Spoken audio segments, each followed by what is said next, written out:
अस्सलाम वालेकुम second year. मैं उम्मीद करता हूं कि आप लोग बिल्कुल माशाल्लाह ठीक होंगे और आपने मेरे सारे लेक्चर सुने होंगे। आइए आज जेनेटिक्स का एक इंपॉर्टेंट टॉपिक डिस्कस करने जाते हैं, that is gene pool. Gene pool से पहले एक बात आपको क्लियर होनी चाहिए कि पॉपुलेशन क्या होती है, फिर आपको जीन पूल की भी समझ आ जाएगी। Gene pool, do you know what is population? Population कहते हैं किसी भी पर्टिकुलर रीजन के अंदर किसी एक स्पीशीज के टोटल नंबर ऑफ इंडिविजुअल्स, या आप ये भी कह सकते हैं group of individuals of the same species present in a particular region at the same time. उस पूरे ग्रुप को, जानदारों के ग्रुप को हम एक नाम देते हैं, वो है पॉपुलेशन। तो इसका मतलब यह हुआ कि पॉपुलेशन जानदारों का एक ऐसा ग्रुप है जो किसी पर्टिकुलर रीजन में पाया जाए। ओके, मैंने लास्ट लेक्चर में ये डिस्कस किया था कि किसी एक फिनोटाइप के लिए दो जीन होंगे या दो अलील। बात बड़ी ध्यान से है, बात ध्यान सुननी है।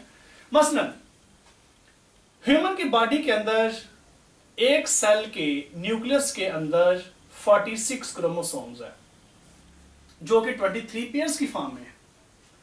मैं यहां पे एक क्रोमोसोम का पेयर बनाता हूं, ये एक क्रोमोसोम का पेयर है और यहां पे दो जीन है। उन जीन को मैं नाम दे देता हूं, एक को मैं नाम देता हूं कैपिटल एच और दूसरे को मैं नाम देता हूं स्मॉल एच। सपोज दैट ये दो जीन है, ये दोनों मिलके एक किसी कैरेक्टर को कंट्रोल कर रही हैं। अच्छा, सपोज दैट ये हाइट की ही है, वैसे तो ये हीमोफीलिया के लिए होती हैं, चले मैं सपोज कर लेता हूं कि हाइट के लिए, ये हाइट के लिए हैं। यहां पे मैं इनको H1 और H2 भी कह सकता हूं, H1 और H2, या मैं इनको इस तरह लिख लेता हूं कैपिटल H1 कैपिटल H2, ऐसे लिख लेते हैं। ये हाइट की जीन्स है, दो डिफरेंट है। हेटेरोजाइगस जीन पेयर है। हेटेरोजाइगस की वजह से है कि दोनों डिफरेंट है, एक जैसी नहीं है। लेटर तो कैपिटल है लेकिन 1 और 2 है। खैर, जो बात मैं समझाना चाह रहा हूं, समझ नहीं आपने, ये दो जीन है हाइट की। इसका मतलब ये हुआ कि एक इंडिविजुअल के अंदर एक फिनोटाइप के लिए, एक कैरेक्टर के लिए दो जीन्स होंगे, एक क्रोमोसोम पे, दूसरे क्रोमोसोम पे। एक मेल से ही हुई है, दूसरी फीमेल से ही है। अगर एक इंडिविजुअल में एक कैरेक्टर की दो जीन हैं तो 10 इंडिविजुअल में कितनी होंगी? डेफिनेटली 20 होंगी। तो 50 में कितनी होंगी? 100 होंगी। तो 100 में कितनी होगी? 200 होंगी। तो अगर मैं ये कहूं एक इंडिविजुअल के अंदर हाइट के लिए दो जीन्स हैं, तो बताएं 50 लोगों में हाइट की जीन कितनी होंगी? तो डेफिनेटली आप कहेंगे सर 100 होंगी। और मैं 100 की बात करूं, आप कहेंगे सर 200 होंगी। तो ये जो किसी एक पॉपुलेशन के अंदर, मैंने पॉपुलेशन तो किसी एक जानवर की भी हो सकती है, 2 की भी हो सकती है, 50 की भी, 100 की भी हो सकती है। तो किसी एक पॉपुलेशन के अंदर total number of genes of a trait या all genes, they are collectively called as gene pool. तो एक ब्रीडिंग पॉपुलेशन के अंदर, एक पॉपुलेशन के अंदर जो टोटल नंबर ऑफ जीन्स है या alleles, total number of genes और अलील्स इन ब्रीडिंग इस वजह से कहा है कि वो पॉपुलेशन फर्टाइल हो, ब्रीडिंग पॉपुलेशन वो अपनी जनरेशन को आगे ट्रांसफर कर रही हो, जीन्स जाहिर होनी चाहिए। ऐसी पॉपुलेशन के अंदर टोटल नंबर ऑफ जीन्स या अलील को जीन पूल का नाम देते हैं। अब याद रखिएगा, जीन पूल हम दो तरह से लेते हैं। बड़ी अहम बात है कि जीन पूल हम दो तरह से लेते हैं। एक जीन पूल क्या है कि हमने जितनी भी टोटल नंबर ऑफ जीन्स है वो निकाल ली। मसलन हाइट की निकाल ली, कलर की निकाल ली, फेस के स्टाइल की निकाल ली, शेप की निकाल ली, हेयर स्टाइल निकाल ली, बेशुमार जितनी भी जीन्स हैं वो सारी की सारी टोटल निकाल ली, उन तमाम टोटल जीन्स को जीन पूल कहेंगे। या फिर हम जीन को ऐसे भी कैलकुलेट कर सकते हैं, किसी एक पर्टिकुलर ट्रेड के लिए भी निकाल सकते हैं। जैसे मैंने अभी कहा हाइट की निकाल लेते हैं, हाइट की जितनी भी जीन्स है वो निकाल लें, वो भी जीन पूल ही होगा, लेकिन वो आपको साथ में लिखना पड़ेगा कि ये हाइट के ट्रेड की है। तो इस तरह से जितनी भी जीन्स हैं किसी पॉपुलेशन के अंदर उसको कलेक्टिवली जीन पूल कहते हैं। आपकी बुक के अंदर जो एग्जांपल दी है उसके अकॉर्डिंग हम देखें तो उसने एक ट्रेड की बात की है। एक यहां पे वर्ड यूज किया गया है bean bag genetics. Bean bag genetics, वो कहता है कि फर्ज करें आपके पास एक बैग है, बैग है आपके पास है, होगा डेफिनेटली बैग तो होगा, वो बैग है, वो बीन से भरा हुआ है, सीड से भरा हुआ है। बीन्स आपको पता है लोबिया की सीड को कहते हैं, वो भरा हुआ। अब क्या करेंगे, जो बैग है ना वो पॉपुलेशन है, वो जो बैग है पॉपुलेशन, उसके अंदर जो बीन्स हैं वो जीन पूल है। उसने इस तरह से आपको एग्जांपल देने की समझाने की कोशिश की है। तो इसी तरह से मैं आपको आपसे पूछता हूं, अब आपने मुझे बताना है कि फर्ज करें हमारे पास 100 प्लांट्स हैं।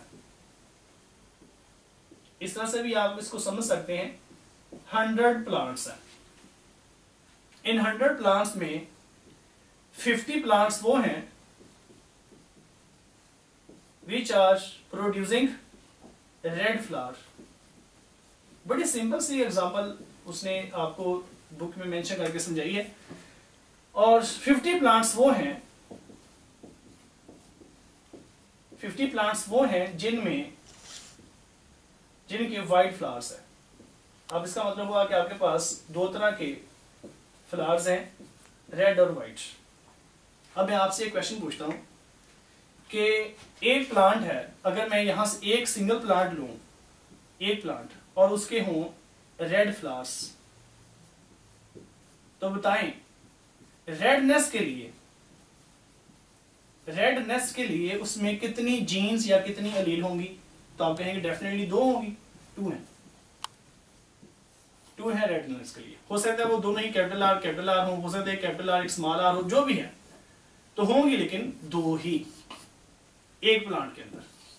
तो फिर बताएं ना 50 प्लांट में कितनी होंगी? 100। इनमें कितनी होंगी? डेफिनेटली में 100। तो टोटल कितनी होगी? 200। इसका मतलब ये हुआ कि 200 अलील्स हैं आपके पास या 200 आपके पास जीन्स हैं। तो ये 100 प्लांट का जीन पूल है फॉर दी फ्लावर कलर। ये सिर्फ फ्लावर कलर के लिए था, बाकी ट्रेड भी देख लें उसमें तो टोटल निकाल लें। तो टोटल नंबर ऑफ जीन्स या alleles of flower colour in 100 plants that are 200 genes या alleles, that is called as gene pool. अच्छा, एक तो वर्ड है जीन पूल। चलिए जेनेटिक्स में हम पढ़ रहे हैं, 2 पॉइंट्स में और आपके क्लियर करता चला जाऊं। जीन पूल तो हमने कहा टोटल नंबर ऑफ अलील्स है। एक वर्ड होता है जीन फ्लो। जीन फ्लो क्या है? What is gene flow? Gene pool तो आपकी बात समझ में आ चुकी होगी। जीन फ्लो क्या है? फर्ज करें एक पॉपुलेशन है, यहां पे एक पॉपुलेशन है इधर, ये एक सिटी है, ये दूसरा सिटी है, ये एक फॉरेस्ट है, ये दूसरा फॉरेस्ट है, ये एक पॉन्ड है, ये दूसरा पॉन्ड है। इस तरह से ये 2 पॉन्ड है, 2 एरिया है। एक एरिया से या एक पॉपुलेशन से कोई जानदार निकल के जब किसी दूसरी पॉपुलेशन में जाता है तो वहां पे जाके जो इसकी जीन में इजाफा हुआ, यहां पे जीन की कमी हुई, इस जीन के फ्लो को जीन फ्लो कहते हैं। The flow of genes from one population to another population by migration, that is called as gene flow। Birds हैं, कुछ बर्ड्स एक जगह से फ्लो कर अपना फ्लाई करके दूसरी जगह पे चले जाते हैं, उनके डेफिनेटली जीन में भी जाएंगी। तो एक पॉपुलेशन, जिस पॉपुलेशन से जानदार गए हैं वहां पे जीन में कमी आ सकती है, और जहां पे वो गए हैं वहां पे जीन का इजाफा हो सकता है। इस वजह से इस फ्लो को क्या कहते हैं? Gene flow. एक वर्ड है इनहेरिटेंस। इनहेरिटेंस क्या है? इनहेरिटेंस इनहेरिटेंस क्या है? That is a flow of genes, ये भी फ्लो ऑफ जीन है, flow of genetic informations, flow of characteristics, flow of genetic material from one generation